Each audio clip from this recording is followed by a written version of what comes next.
পেরে 21শে জুন বসুন্ধরা শাখার ভারপ্রাপ্ত প্রধান লুৎফর রহমানকে একটি চিঠি দেয়। এরপর 28শে জুন গভর্নিং বডি প্রিন্সিপালের সাথে এই ঘটনার বিষয়ে একটি আলোচনায় বসে। প্রথম পদক্ষেপ নেওয়া হয় 5ই জুলাই, যখন মেয়েটির বাবা বাড্ডা থানার উইমেন অ্যান্ড চিলড্রেন প্রিভেনশন অ্যাক্টে অধীনে একটি মামলা দায়ের করে। মামলা পর্যন্ত তারা দেরি করেছেন একটা পদক্ষেপ নেওয়ার জন্য। যেদিন মামলাটি দায়ের হলো সেদিন কেন পদক্ষেপ? এর আগে পদক্ষেপগুলো কোথায় ছিল? একটা টিচার যখন একটা শিক্ষার্থীর উপরে এমন অত্যাচার করে, তখন অন্য আরেকজন প্রধান শিক্ষক প্রধান সে একটা শিক্ষা ইনস্টিটিউটের, সে কোনো পদক্ষেপ নেয়নি। কেন নেয়নি? এতদিন সে কোথায় ছিল? এর আগে 3রা জুলাই পর্যন্ত পরিমল জয়ধর তার দায়িত্বরত ছিলেন। এটা কিভাবে সম্ভব? মেয়েটি হেডমাস্টার বরাবর অভিযোগ করার পরেও অধ্যক্ষ মেয়েটিকে সাময়িক বরখাস্ত করবে এমন তামাকোটা শোনা যাবার পর অত্র শাখার গার্জিয়ানরা বিক্ষোভে যেতে পারে। এটার মানে কি? আমি জিজ্ঞেস করবো, এর মানে কি? একটা শিক্ষার্থীকে কেন একটা শিক্ষক দ্বারা নির্যাতিত হওয়ার পরে বরখাস্ত করা হবে? শিক্ষক ক্লাস নিবেন, শিক্ষক ক্লাসে আছে না, শিক্ষার্থীকে আজকে বরখাস্ত করা হবে সাময়িকভাবে।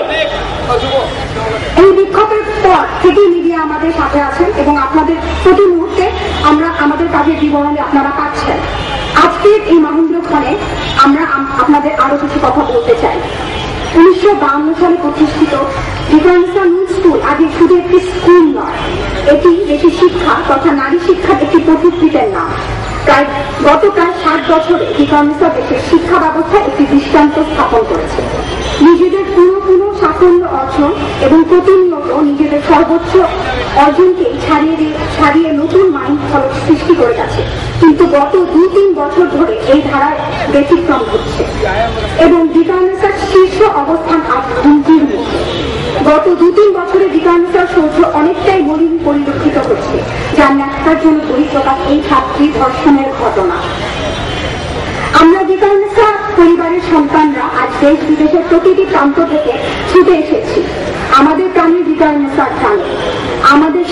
আমরা সার্বিক পরিস্থিতি বিবেচনা করে এই সিদ্ধান্তে উপনীত হয়েছি যে চলমান পরিস্থিতি পরিবর্তন না আসলে ভিকারুননিসার এই পতনের হাত ত্বরান্বিত হবে। আর অদূর ভবিষ্যতে ভিকারুননিসার নাম স্মৃতির মণিকোঠায় অথবা বদ্ধ পুস্তকে স্থান নিবে। আমরা কি তা চাই? আমরা ভিকারুননিসার নাম ক্ষুণ্ণ হতে দেব না। আরো জোরে বলো। উক্ত পরিস্থিতি বিচারে আমরা কিছু দাবি সকলের সামনে উপস্থাপন করতে চাই। দ্রুততর সময়ে পরিমল জয়ধরের সর্বোচ্চ শাস্তি নিশ্চিত করতে হবে। এই শাস্তি যেন প্রচলিত আইনে ধর্ষণের শাস্তির চেয়ে বেশি হয় এবং যেন দেশবাসীর কাছে এই শাস্তি একটি মাইল ফলক হয়ে থাকে। পরিমল যেমন শিক্ষক হয়ে ছাত্রীকে ধর্ষণের মতো জঘন্য দৃষ্টান্ত স্থাপন করেছে, সরকারও যেন এই শিক্ষিত পশুকে সেই রকম দৃষ্টান্তমূলক শাস্তি প্রদান করতে পারে। শিক্ষকের মতো এই পবিত্র পেশাকে পুরস্কৃত করেছে যে তাকে যেন প্রজাতন্ত্রের কোন দায়িত্বে নিয়োজিত না করা হয়। 2. উক্ত মামলার অপর আসামি জনাব লুৎফর রহমান এবং হোসনে আরা বেগমকে কর্তব্য অবহেলার জন্য উপযুক্ত শাস্তি প্রদান করতে হবে দ্রুত। 3. উপযুক্ত 2 আসামিকে প্রতিষ্ঠানের গুরুত্বপূর্ণ পদ থেকে দ্রুত অপসারণ করতে হবে।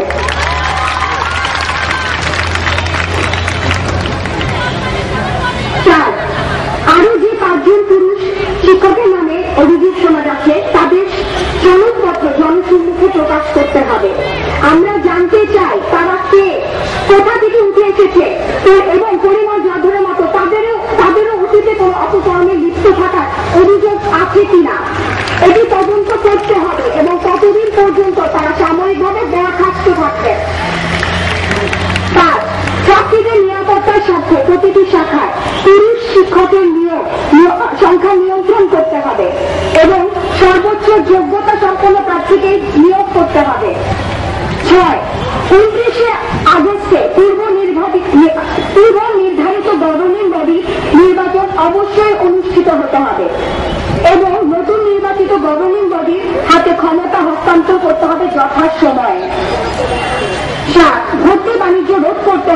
এবং ভর্তি প্রক্রিয়া স্বচ্ছ করতে হবে।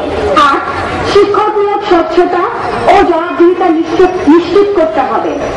9 ডিকারনেসার অধ্যক্ষ অথবা কোন শাখার প্রধান বাইরের কেউ হতে পারবে না। এটি একটি সমগ্র প্রক্রিয়ার মধ্যে পরিচালিত হবে। ডিকারনেসার একটি জুনিয়র শিক্ষক ক্রমান্বয়ে তার যোগ্যতা ও কাজের ভিত্তিতে পদোন্নতিতে সিনিয়র শিক্ষক হবেন এবং প্রয়োজনীয় গুণাবলীর মাধ্যমে তার মধ্য থেকেই কেবল সে অধ্যক্ষ বা শাখা প্রধান হতে ডিসিপ্লিন মেনে কাজে চলবে। আমি আবার বলছি, চলমান আন্দোলনে অংশ নেওয়া সকল বর্তমান ছাত্রী উপরোক্ত দাবি মানা হলে যথারীতি ডিকারনেসার সকল ডিসিপ্লিন মেনে কাজ চলবে এবং শিক্ষক অথবা গভর্নিং বডি থেকে তাদের সাথে কোন প্রকার শাস্তিমূলক ব্যবস্থা গ্রহণ করা যাবে না।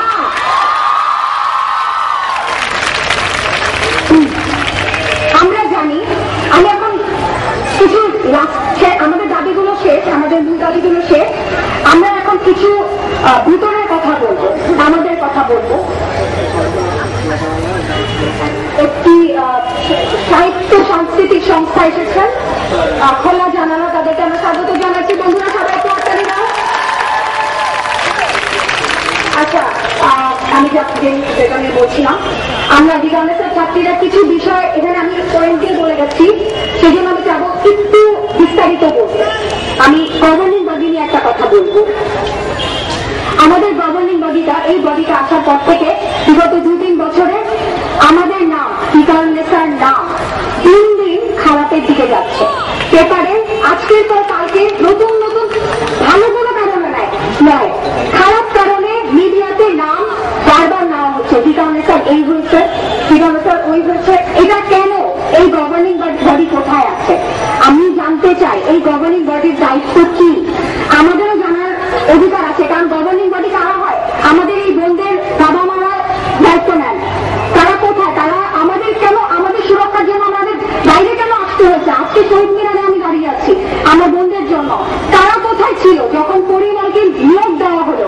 পরিমল একজন বহিষ্কৃত শিক্ষক ছিলেন প্রথমত, তারপরও তাকে কিভাবে ডিকারনেসার মতন একটি রিনাউন্স স্কুলে বা অন্য যে কোনো স্কুলে তাকে নিয়োগ দেওয়া হয়?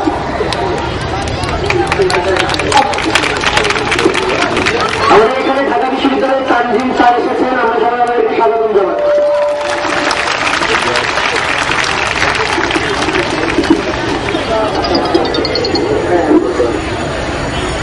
এখানে আমরা ঢাকা বিশ্ববিদ্যালয়ের গণযোগাযোগ ও সাংবাদিকতা বিভাগের চেয়ারম্যান ডক্টর বিটিআর সিং এবং শিক্ষক খেলেছেন, এটা উত্তর কে দিবে?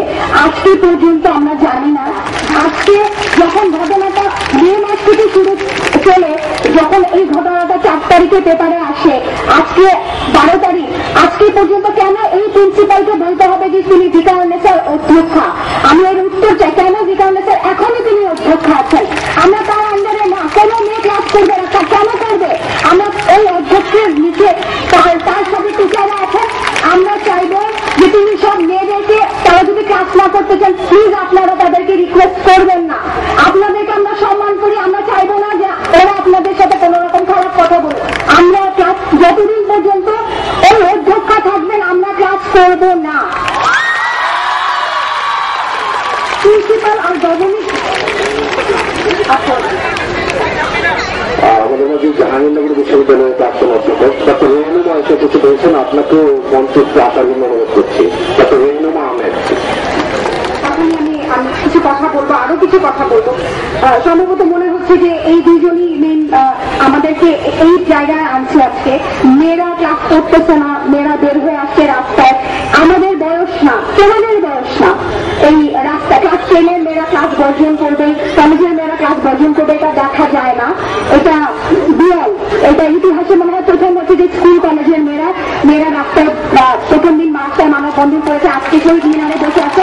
তাদের নিজেদের সুরক্ষা বাস্তবায়িত হয়নি দেখে। আচ্ছা, প্রিন্সিপাল গভর্নিং বডির সাথে সম্পৃক্ততা অনেকে প্রশ্ন করতে পারেন, কেন আমি বলছি। আমার এই ঘটনায় 2 ধরনের ক্রাইম সংঘটিত হয়েছে। একটা হচ্ছে পরিমল 10ম শ্রেণীর ছাত্রীকে ওইভাবে লাঞ্ছিত করেছেন তার জন্য তো দৃষ্টান্তমূলক শাস্তি হয়। এটা হচ্ছে প্রথম ক্রাইম।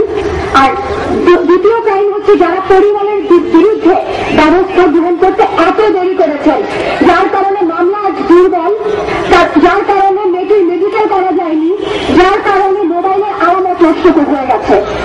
এইগুলো খুবই গুরুত্বপূর্ণ মামলাটির জন্য আমরা চাই আমরা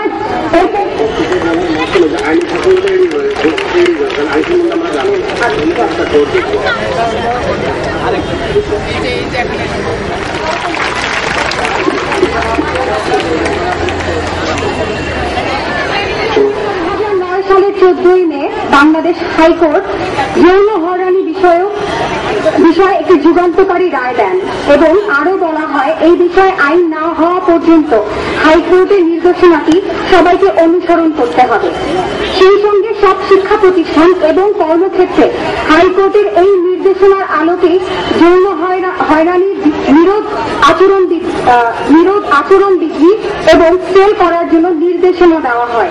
কিন্তু কি এক অজ্ঞাত কারণে ঢাকা বিশ্ববিদ্যালয় সহ দেশের বেশিরভাগ শিক্ষা প্রতিষ্ঠানে এবং কর্মক্ষেত্রে এখনো এই আচরণ বিধি এবং যৌন নিপীড়ন বিরোধী সেল করা হয়নি। ফলে এই ধরনের নির্যাতনের ঘটনায় নারী কার কাছে অভিযোগ করবে সেই জায়গাটি পাওয়া যায় না। আমি আইনের একটা কথা বললাম, প্লিজ আপনারা নোট করবেন। আর আমি এখন শেষ কথা বলতে চাই, আমাদের সরকার একটি নারী বান্ধব সরকার। আমরা চাই যে সরকার এই বিষয়টির উপরে খুব জোর গুরুত্ব আরোপ করুক, তারা তাকাক আমাদের দিকে, আমাদের মেয়েদের দিকে, আমাদের বোনদের দিকে।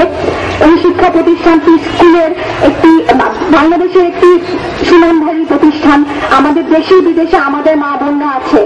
আমরা চাই একটা দৃষ্টান্তমূলক শাস্তি হয়, আমরা জানি দেশবাসীর কাছে, পৃথিবীর সবার কাছে মাথা তুলে